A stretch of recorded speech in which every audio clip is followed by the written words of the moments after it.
ভিডিওতে যে উদ্ভিদটা দেখছেন এটা হচ্ছে ফার্ন উদ্ভিদ নামে পরিচিত। এগুলো প্রাচীন এক উদ্ভিদ। এগুলো মূলত দেখতে অনেকটা পাখির পালকের মতো হয়ে থাকে।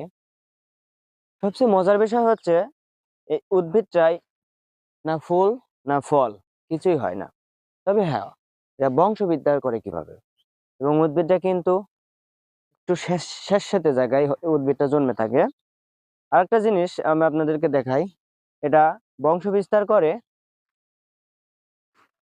স্পার মাধ্যমে। স্পা বলতে এই যে এই গাছগুলোর এই উদ্ভিদের পাতার নিচেই ছোট ছোট যে স্পা গুলো থাকে, এইগুলোর মাধ্যমে এই ফার্ন জাতীয় উদ্ভিদটা বংশবিস্তার করে।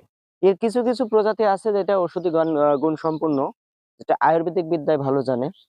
এর পাশাপাশি এগুলো আমরা অনেকেই বাগান, বাড়ির আশেপাশে সৌন্দর্য বর্ধনের জন্য লাগিয়ে থাকে, এবং এগুলো সাধারণত স্যাঁতসেঁতে জায়গা বা ঝোপঝাড়ে এমনিতেই হয়ে যায়।